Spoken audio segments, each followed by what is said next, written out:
오늘 이 새벽에 주시는 말씀 창세기 27장 41절부터 28장 9절 말씀입니다. 여러분 앵그리 코리아라는 말을 들어보셨나요? 앵그리 코리아. 요즘 한국 사회는 분노 사회다라고 이렇게 이야기를 합니다. 분노의 원인은 현실에 대한 불만족, 현실에 대한 불만이라고 합니다. 문제는 이러한 분노가 범죄로 이어진다라는 거예요. 그래서 한국에서 일어나고 있는 살인 사건의 무려 45%가 이 분노에 의해서 발생된 사건이라고 합니다. 오늘 본문에 분노에 가득한 한 사람이 등장을 합니다. 동생에게 축복을 빼앗긴 에서입니다. 에서는 하나님의 축복이 담긴 이 장자의 명분을 가볍게 여긴 인물입니다. 에서는 당장의 배고픔이 우선이지 장자권 같은 영적인 것에는 별 관심 없었습니다. 문제는 야곱이 아버지로부터 자기가 받을 축복도 빼앗아 갔다는 것에 이 에서가 분노를 이기지 못했습니다. 에서의 분노는 극에 도달했습니다. 그래서 동생 야곱을 죽이기로 결심하게 됩니다. 여러분, 이 분노라는 것은 문제의 원인이 다른 사람에게 있다라고 느꼈을 때 생기는 감정입니다. 몇 년 전에 지나가는 사람을 마구 칼로 찔러 죽였다라는 뉴스를 본 적이 있습니다. 왜 알지도 못하는 사람, 지나가는 사람을 왜 칼로 말로 이렇게 찔렀느냐라고 물었더니 그 사람은 뭐라고 대답하냐면 열받아 죽겠는데 나를 쳐다봐서 기분 나빠서 찔렀다라는 거예요. 문제의 원인을 남의 탓으로 돌리는 겁니다. 반면에 문제의 원인을 나한테 돌리면 어떨까요? 사람들은 자신한테는 너그러워집니다. 관대해집니다. 그래서 분노하지 않습니다. 자신의 실수라고 생각을 하고 스스로 자기를 용서합니다. 오늘 본문에 등장하는 에서의 경우에는 동생을 죽이겠다며 분노를 표출합니다. 그런데 사실 이 에서의 분노는 당연한 분노가 아닙니다. 왜냐하면 이 이삭의 가정에서 발생된 이 문제의 원인은 에서에게 있기 때문입니다. 첫 번째는 에서는 이 축복의 계보인 장자권을 가볍게 여겼다는 거고요. 두 번째는 이 에서가 자기 눈에 보기 좋은 여자를 선택해서 결혼했다는 겁니다. 이삭과 리브가는 가나안 땅에 거하지만 이방 여인들과 결혼하지 말 것을 아마도 늘 이야기했을 거예요. 어떻게 할 수 있냐면 26장 35절 보면 이렇게 나와요. 에서가 헷 족속 여인과 결혼한 일을 두고 이삭과 리브가는 큰 근심거리가 되었다, 이렇게 이야기합니다. 27장 46절에서 리브가는 또 이렇게 얘기해요. 에서가 가나안 여자와 결혼한 것을 두고 어느 정도까지 말하고 있냐면 야곱마저 헷 여자와 결혼한다면 내가 무슨 재미로 살겠습니까? 인생에 무슨 낙이 있겠습니까? 이렇게 이야기를 합니다. 에서는 거룩한 계보를 잇기 위한 결혼을 했어야 했는데 하나님의 뜻, 부모의 뜻 다 무시해버리고 자기가 좋은 대로 이방인 여인과 결혼을 합니다. 에서는 한마디로 얘기하면 영적인 거에는 별로 관심이 없었다라는 거죠.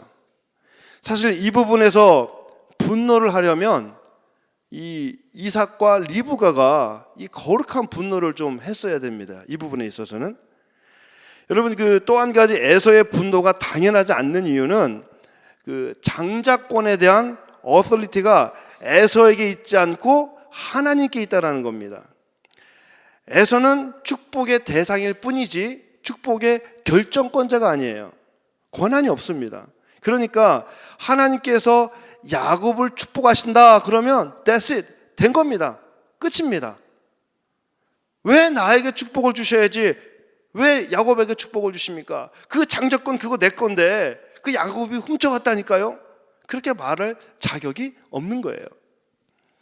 야곱이 축복을 받든 장자권을 받든 에서는 여타의 자격을 논할 수 없는, 그리고 분노할 자격도 없는 거죠. 이걸 가만히 생각해 보면은요, 창세기 4장에 나오는 가인과 아벨 사건 한번 우리가 좀 매치해 볼 필요가 있을 것 같아요. 우리가 잘 아는 대로 하나님께서 아벨의 제사는 받아주셨는데 가인의 제사는 받지 않으셨습니다. 가인의 제사를 받지 않으니까 가인의 안색이 싹 변합니다. 그리고 분노합니다.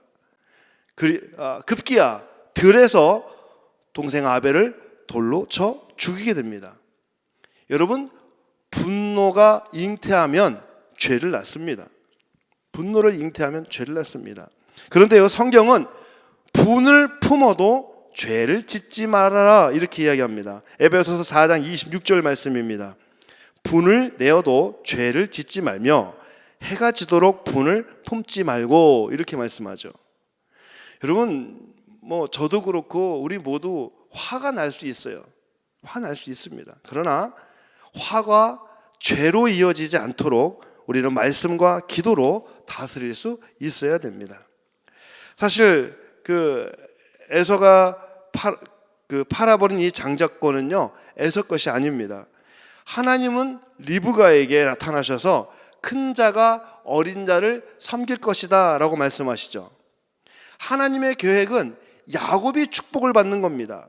하나님의 뜻은 야곱이 축복권을 이어받는 것이었어요. 그런데 이삭은 계속해서 에서에게 마음을 두고 있었고, 또 에서가 당연히 장자권을 이어야 된다라고 이삭은 생각했던 거죠.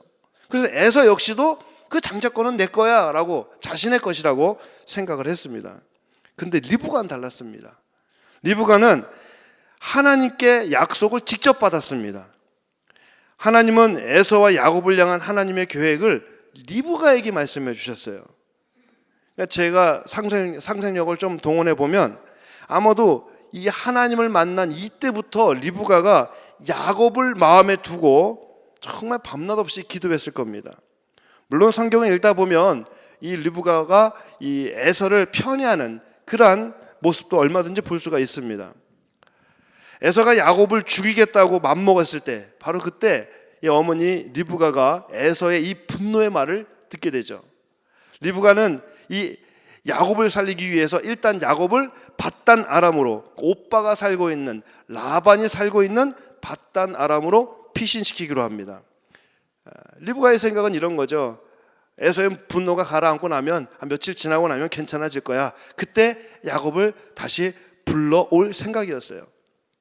그러나 리브가와 이 아들 야곱의 만남은 이 날로 끝이 납니다. 금방이라도 올 것 같았던 이 야곱은 무려 20년의 세월이 흘러서야 고향으로 돌아오게 되죠. 에서와 야곱의 사건에 있어서 이삭과 리브가는 사실 경건한 부모로서의 모습은 별로 나타나지 않습니다. 그저 결혼할 때 가나안 족속이랑 결혼하지 말아라 부탁하는 정도예요. 리브가는 그저 야곱이 도피할 수 있도록 적극적으로 나설 뿐이지 다른 부분에서 특별한 어떤 경건한 어머니의 모습을 그렇게 찾아볼 수는 없습니다. 여기서 묵상되는 은혜가 뭐냐면, 믿음의 부모는 영적인 부분에 있어서 우유부단해서는 안 된다라는 거예요. 이삭이 상당히 우유부단했거든요. 영적인 부모는 이 영적인 것에 있어서는 우유부단한 것이 아니라 단호하고 거룩함을 유지해야 됩니다.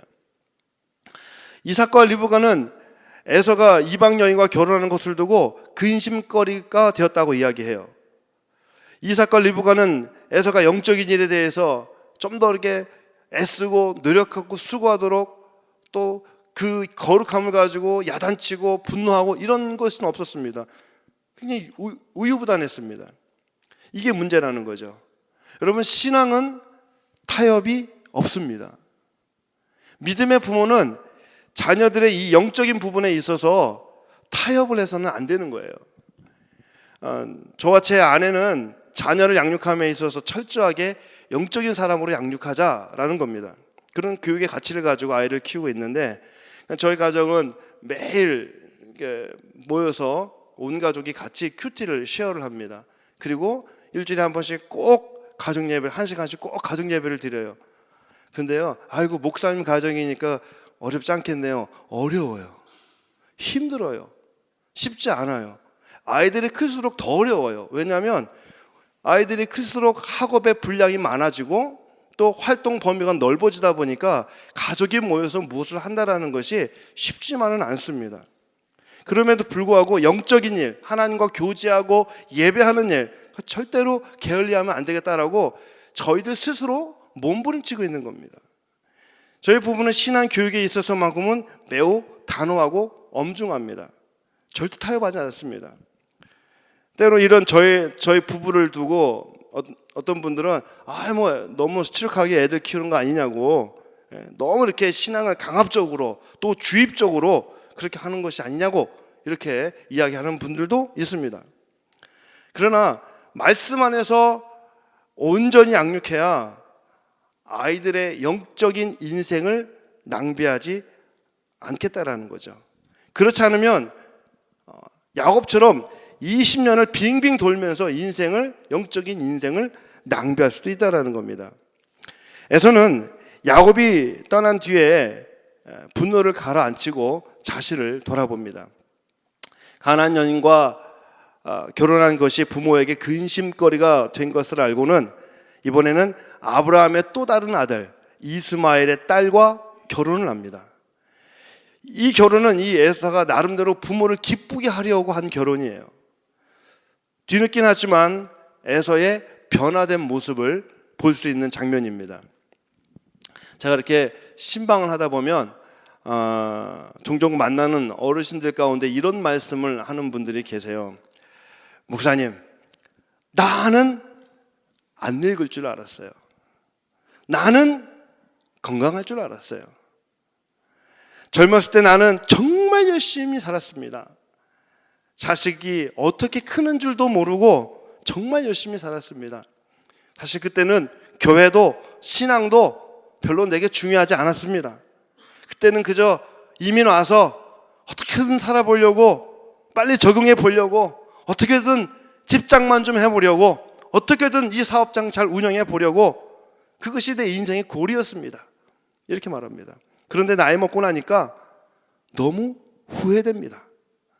젊었을 때 예수님 잘 믿을 걸, 아이들 어렸을 때 신앙으로 잘 양육할 걸, 힘 있을 때, 건강할 때 교회 일 열심히 할 걸, 정말 후회됩니다.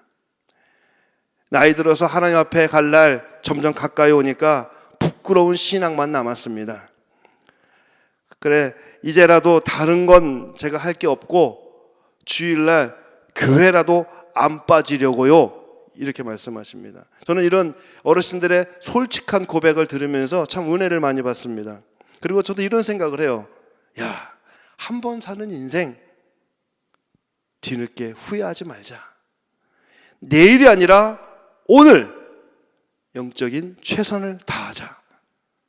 사랑하는 성도 여러분, 내일은 우리에게 보장되어 있지 않습니다. 세월은 바람처럼 지나갑니다. 더 늦기 전에 영적으로 하나님의 기쁨이 되는 삶을 사시기를 주의 이름으로 축복합니다. 말씀을 맺습니다. 사랑하는 성도 여러분, 오늘 하루 내 욕심을 채우기 위해서 분노하지 않기를 바랍니다. 오늘 하루도 하나님의 주권을 인정하는 삶을 사시길 바랍니다. 하나님은 여러분의 만남도, 여러분의 계획도 다 주관하실 것입니다. 여러분, 하나님의 주권을 인정하면 우리는 감사할 수밖에 없어요. 오늘 하루 분노의 재 가운데 넘어지는 하루가 아니라 하나님의 은혜에 감사하는 저와 여러분이 되기를 주의 이름으로 축복합니다. 기도하겠습니다.